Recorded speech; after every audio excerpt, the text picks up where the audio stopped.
Mucha gente utiliza las palabras liberal y liberalismo en estos tiempos sin tener una idea clara de lo que esto significa.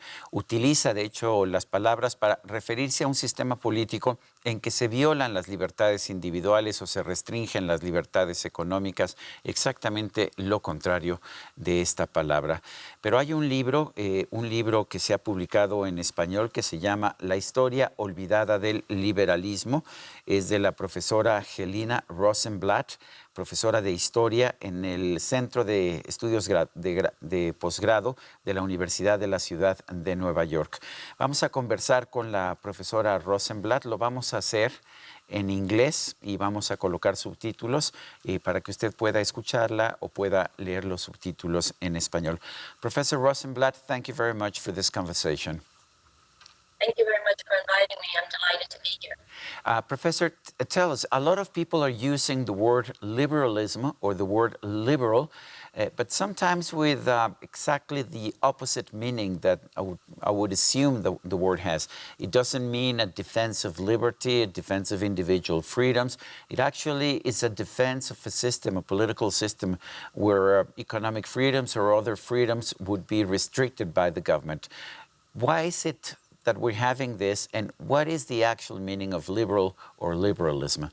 Well, thank you for that question. It's really what drove me to write this book, to start writing this book, because I noticed that the word was being used so differently.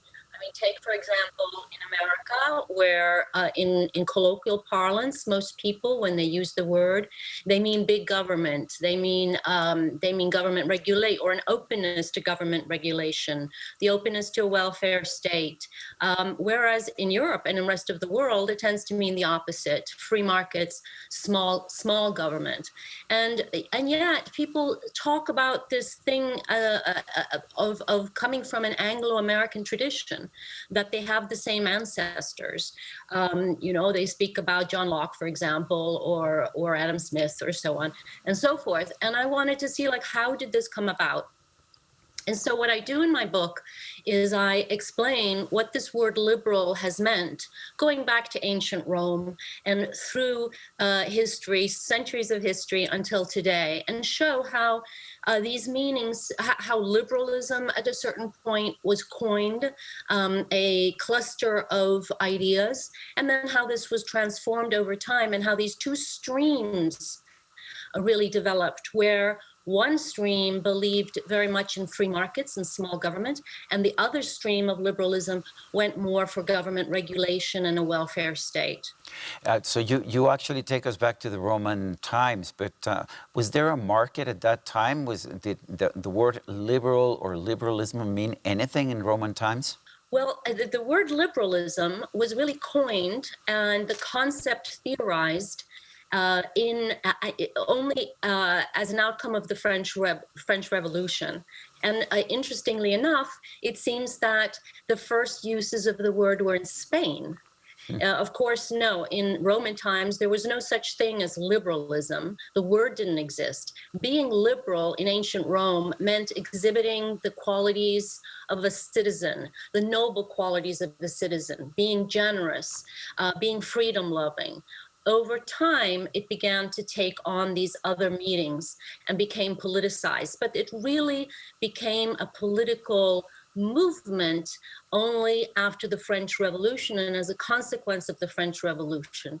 That's when you begin to have a liberal party. And the first liberal party was in Spain again. In 1810, Napoleon invaded Spain in 1808. The Cortes in Cadiz was formed in 1812.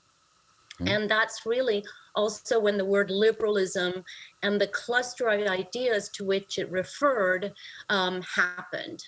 A very important role for Spain, actually, but I explained the influence of French Revolution and Spain and how it gets then re-articulated also in Germany. The idea that this is an Anglo-American tradition is really a myth that we have because of the Cold War. Was in the 19th century in Spain, in other countries, did it mean the defense of market freedoms, or the meaning was different? Well, liberalism has always been debated among liberals. It has not been a static, unified ideology, if you will. Liberals have always argued amongst themselves. But yes, free markets was valued. Basically, what liberalism stood for early 19th century, when the concept was first conceptualized, invented, stood for a cluster of concepts: free rule of law, civic equality, constitutional representative government, and a number of individual rights. But freedom of religion, I would say, was the most important, freedom of speech, and then, of course, the right to private property. And at the time, because there were still feudal laws in place, freedom of trade, bringing down barriers in the hope that this would liberate and grow the economy. But I would say that free markets were not the first of the things that the liberals fought for. It was among several individual rights and freedoms.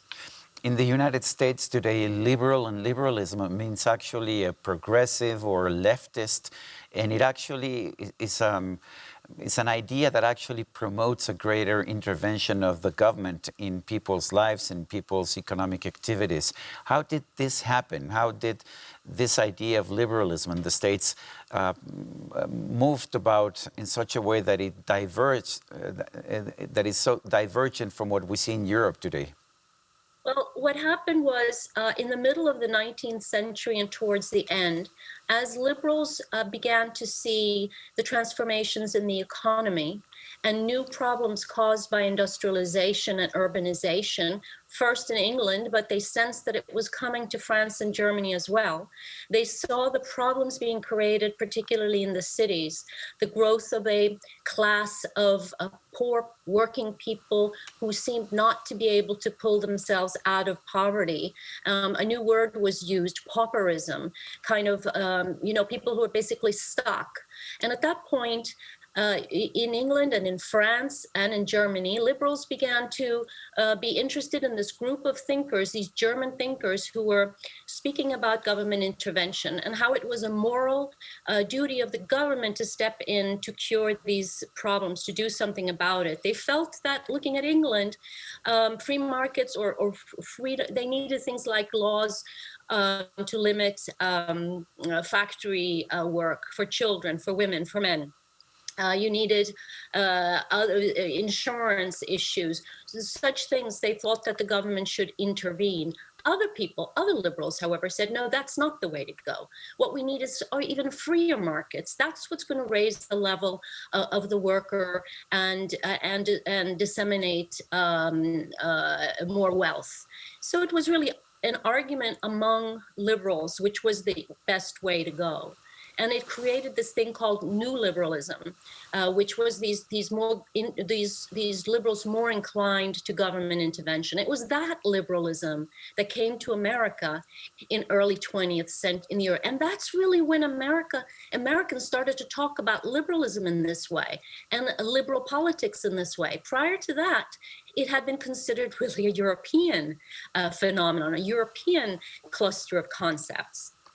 So it became Americanized in the early 19th century, in the early 20th century, the second decade of the 20th century. And it was this new liberalism, this more interventionist liberalism that the progressives adopted.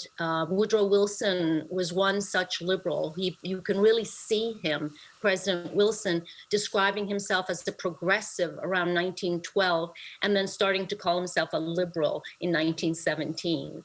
And in other parts of the world, this move didn't really happen. Even in France, if you wanted to speak about an interventionist kind of liberalism, you had to put another word in front of it, like reforming liberalism or social liberalism or liberal socialism. By the way, liberals did not think there was such a conflict or antagonism between socialism and liberalism in those days. It didn't necessarily mean government control. It meant more concern for the poor.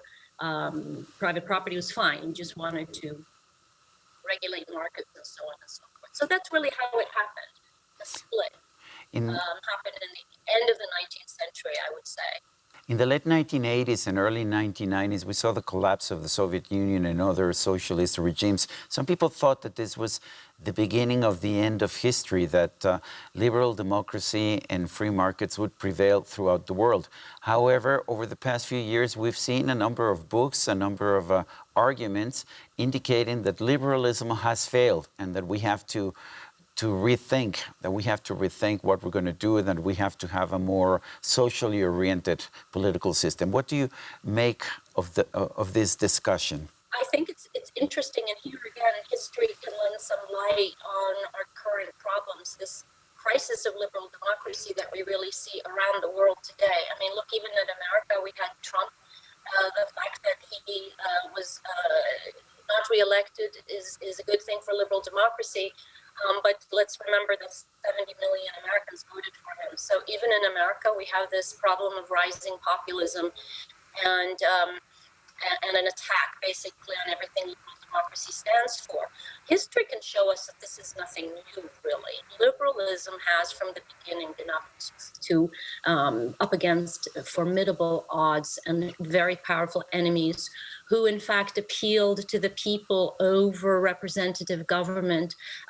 Dictators and demagogues, let's look at Napoleon, for example. And liberalism was very much actually conceived as a way in reaction to these dictators growing who used democracy really in order to increase their own power. They would appeal to the public's worst instincts, use propaganda, foreign wars, interventionism, talk about enemies, and so on and so forth in order really to enhance their own power and subvert liberal democracy. So today we have this terrible problem, and I'm afraid I, as a historian, first of all, a little uncomfortable with offering solutions, but I do think that there's no quick fix to this problem. I think education is a hugely important thing. The teaching of history, of civic values. In America, at least, the humanities are really not as much appreciated as they should be. There's a lot of focus on vocational training of students, less on the liberal arts education, which liberals throughout history have thought so important, to teach the young how liberals have fought. It's been a fighting faith that they have been imprisoned, they have been killed, they have been spied on, they have been censored in the history. So the problems we are facing are big, but we need a concerted effort. And it has to be a global effort. One of the things my book shows, I think I mentioned it previously, is that this is not just an Anglo-American tradition. Many countries have contributed to it in very important ways, and therefore there has to be some kind of global approach or discussion and to help one another. We cannot rely on the United States to solve this problem. Well, I do want to thank you, Helena Rosenblatt, for speaking with us about liberalism. I think it's a little clearer, and I do get the impression, however, that we've never had it very clear what is a liberal or liberalism, and that we continue to have the same doubts that we had many decades or maybe centuries ago. Thank you. Es la profesora Helena Rosenblatt. Ella es autora de un libro que se llama La historia olvidada del liberalismo. Es un libro publicado en español por Editorial Planeta. Y yo quiero agradecerle a usted también que hace posible este programa, el que nos haya prestado atención, pero no se le olvide. Nos vemos la próxima.